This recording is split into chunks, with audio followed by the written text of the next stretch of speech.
Hello guys, this is Ompal Singh. Welcome to my YouTube channel let's learn. Guys, आज class 8 के exercise 2.2 के question 11 से लेकर आए हैं। क्वेश्चन 10 तक हम ऑलरेडी करा चुके हैं। चैप्टर का नाम है linear equations in one variable. तो आइए क्वेश्चन स्टार्ट करते हैं। Baichung's father is 26 years younger than Baichung's grandfather and 29 years older than Baichung. The sum of the ages of all the three is 135 years. What is the age of each one of them? यानी question में कहा है कि बाईचंग के जो father हैं, जो पिताजी हैं, वो बाईचंग के ग्रैंडफादर से 26 ईयर्स क्या है, छोटे हैं। ठीक है। एंड 29 ईयर्स ओल्डर देन बाईचंग्स, और बाईचंग के जो पिता हैं वो बाईचंग से 29 ईयर्स क्या है, बड़े हैं। फिर कहा है कि the sum of the ages of all the three is 135 years, यानी कि तीनों की एज का जो सम दे रखा है वो 135 दे रखा है, ये 135। तो what is the ages of each one of them, तो वो कह रहे हैं क्वेश्चन में कि प्रत्येक की एज बताइए। तो देखिए, सबसे पहले आप क्या करेंगे, लेट कर लो, लेट बाईचंग्स एज, बाईचंग्स एज। हमने बाईचंग्स की एज क्या मान ली, हमने मान ली x ईयर्स, x ईयर्स। अब बाईचंग्स की हो गई, अब बाईचंग्स के फादर्स की ले लो, बाईचंग्स फादर्स एज। तो बाईचंग्स के फादर्स की एज क्या हो जाएगी, बाईचंग से कितने कितने साल बड़े हैं वो, 29 ईयर्स ओल्डर देन बाईचंग्स। तो x प्लस 29 ईयर्स। ओके, ठीक है। अब क्या कहा है क्वेश्चन में, अब हमें निकालना है कि बाईचंग्स से ग्रैंडफादर की एज और निकालनी है। बाईचंग्स ग्रैंडफादर्स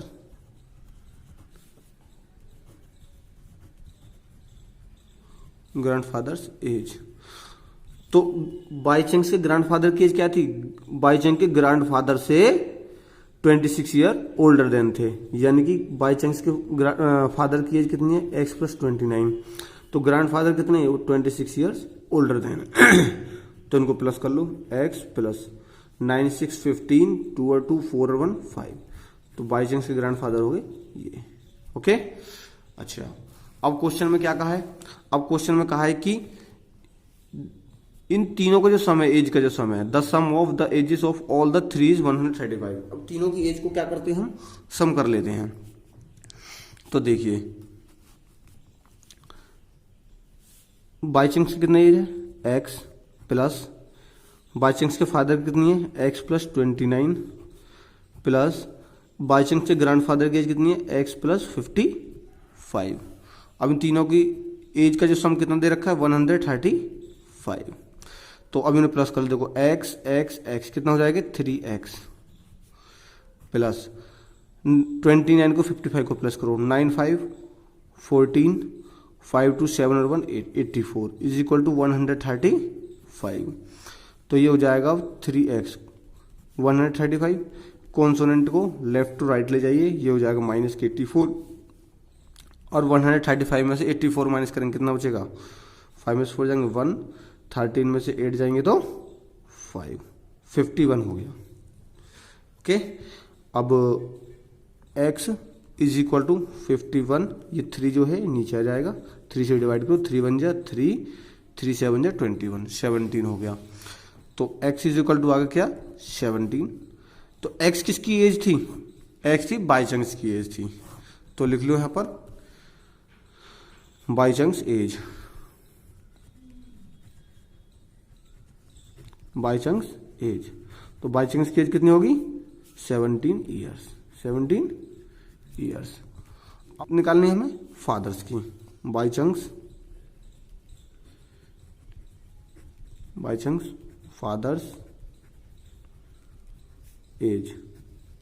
तो वो कितनी हो जाएगी, x प्लस 29, तो x की वैल्यू कितनी आई थी, 17 प्लस 29 है, 29 को प्लस कर दो तो कितना हो जाएगा 7 और 9 16, 2 और 1 3 और 1 4, 46 ईयर्स। अब बाई चांस के क्या होगा, बाई चांस ग्रैंडफादर, ग्रैंडफादर तो जानते ही होंगे क्या होते हैं, दादाजी। By chance grandfather, grandfather's age. तो कितनी थी उनकी दादाजी की, x प्लस 55, एक्स की वैल्यू कितनी है 17 प्लस 55, इनको प्लस करो कितना हो जाएगा 5 और 7 7 5 6 12, 5 और 1 6 और 1 7, 72 ईयर्स। अब देखो आप इन तीनों की एज को सम कर लो, 135 आना चाहिए। देखो 72, 46 और 17, देखो 6 और 2 8, 8 और 7 15 का 5 कैरी 1, 1 और 4 5, 5 और 7 12 और 1 कैरी 13, तो 135 आगे ना आ गया। चलिए क्वेश्चन नेक्स्ट चलते हैं। 15 years from now Ravi's age will be 4 times his present age. What is the Ravi's present age? अब हमें नहीं पता क्या है present age, तो आप लेट कर लो पहले, let present age of Ravi. तो रवि की प्रेजेंट एज और बी, तो प्रेजेंट एज मान ली हमने x ईयर्स, क्या मान ली x ईयर्स। अब उसने कहा कि 15 years from now Ravi's age will be 4 times his present age, 15 साल बाद उसकी एज से कितने हो जाएगा 4 टाइम्स हो जाएगी। तो एक काम करो, after 15 years Ravi's age will be कितनी हो जाएगी x प्लस 15, सॉरी इसे काटूं, after 15 years Ravi's age x plus 15 years. Okay, तो अब एक काम करो, अकॉर्डिंग टू क्वेश्चन चलते हैं, अकॉर्डिंग टू क्वेश्चन। तो देखिए क्वेश्चन में क्या कहा था कि 15 years from now Ravi's age will be 4 times his present age. तो उसकी प्रेजेंट एज क्या थी x थी, और उसकी 15 ईयर्स एज कितनी है 15 ईयर्स बाद, ये हो गया।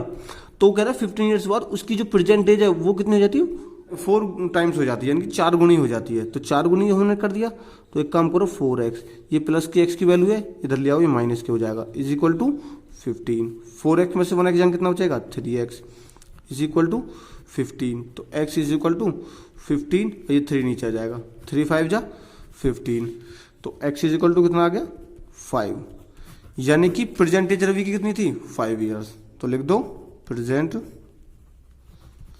एज ऑफ रवि कितना हो जाएगा, रवि इज 5 ईयर्स, यानी कि हो जाएगा 5 ईयर्स। Is that clear? ठीक है, नेक्स्ट क्वेश्चन चलते हैं।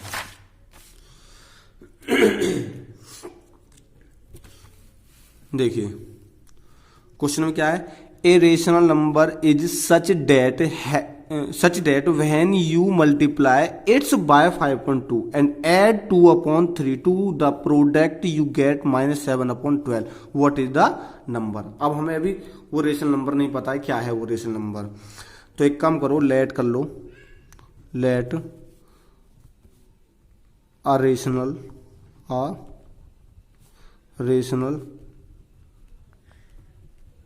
Number be x. हमने क्या मान लिया, वो एक्स मान लिया, ठीक है।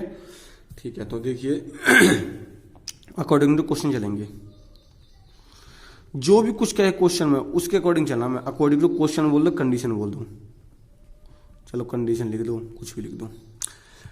अ rational number is such that when you multiply its by 5.2, यदि उस रेशनल नंबर में 5.2 से मल्टीप्लाई की जाती है, यानी कि रेशनल नंबर क्या था, एक्स था, एक्स मैंने किससे मल्टीप्लाई करी, 5.2 से। एंड ऐड का मतलब प्लस कर दिया, 2/3 कर दिया, ठीक है। To the product you get -7/12। तो हमें कितना मिलता है, हमें मिलता है -7/12। ओके, तो अब इनका एक काम करो, एलसीएम ले लो, 2 का 3 का एलसीएम कितना है, ये एक काम करो, ये हो जाएगा 5x/2 इज इक्वल टू -7/12 है, ये प्लस की वैल्यू साइड रोटेट करेंगे, माइनस के 2/3 हो जाएगा।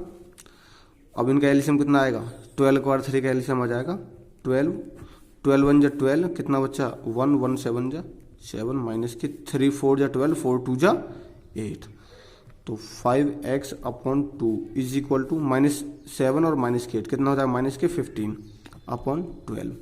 ये कट सकते हैं, वैल्यू काट लो, जिससे कटा 3 5 जा 15, 3 4 जा 12, तो ये हो जाएगा 5x/2 इज इक्वल टू -5/4। अब एक इनकी क्रॉस मल्टीप्लाई कर लो, इनकी क्या कर लो, इनकी क्रॉस मल्टीप्लाई कर लो ऐसे।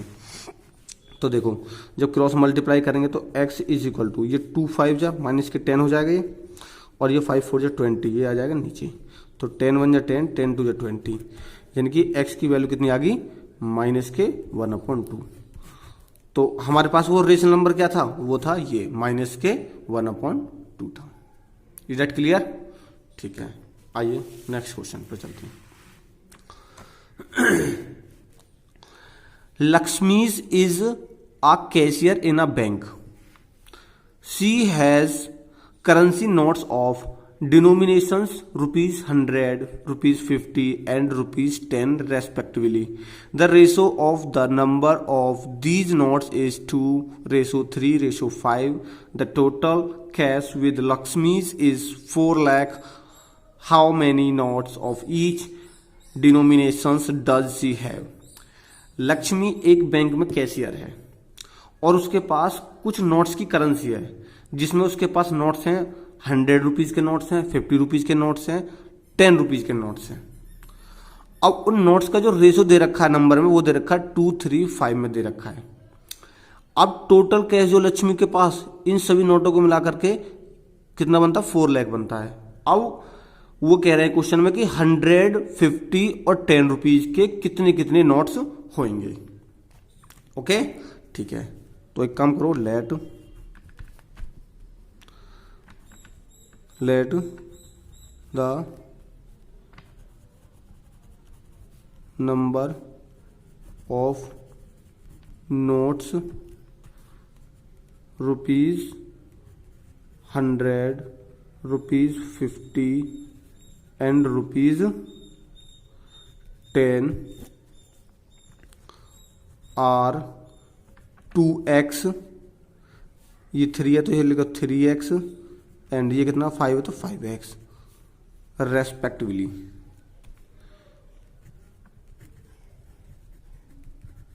हमने मान लिया कि 100 रुपीज के नोट्स के हमने मान लिया 2x थे, 50 रुपीज के 3x और 10 रुपीज के 5x हो गए। Is that clear? ठीक है, according to question,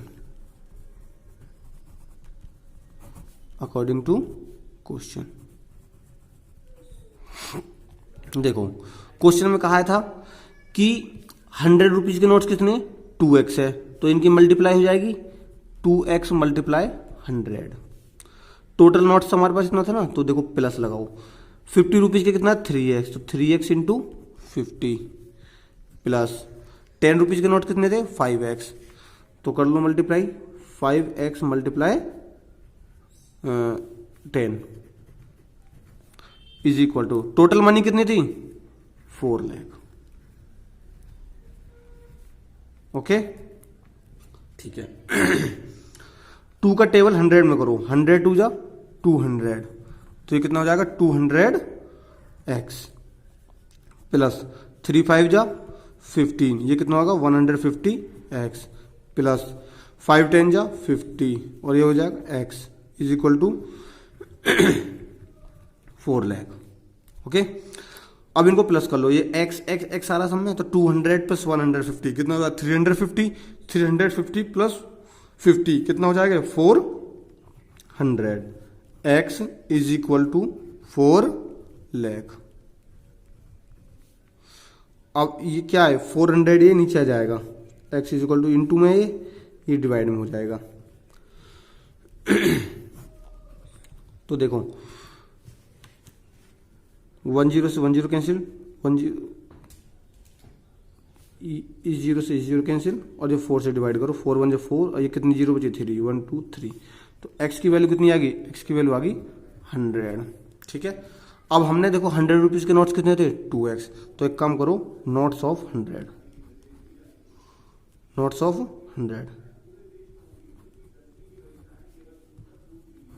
notes of rupees 100। अब रुपीज़ 100 के कितने नोट्स थे 2x था यहाँ पर, तो 2 इंटू एक्स की वैल्यू कितनी आई है 1000, 1000। तो ये कितना हो जाएगा, ये हो जाएंगे 2 1 2, ये हो जाएंगे 2000, तो हो जाएंगे नोट्स ऑफ रुपीज़ 100 के हो जाएंगे। 100 रुपीज़ के नोट्स कितने हो जाएंगे 200 हो जाएंगे। अब लिखो नोट्स ऑफ रुपीज़ 50। अब 50 के देखो कितने हो जाएंगे, 50 के नोट्स कितने थे, कितने माने थे हमने 3x, तो 3 इंटू एक्स की वैल्यू कितनी होगी 1000, तो कितना हो जाएगा 3 1 3, 3000। ओके, अब लिखो नोट्स ऑफ रुपीज़ 50 के रुपीज़ के नोट्स कितने थे 5x, 50 नहीं सॉरी 10, नोट्स ऑफ रुपीज़ 10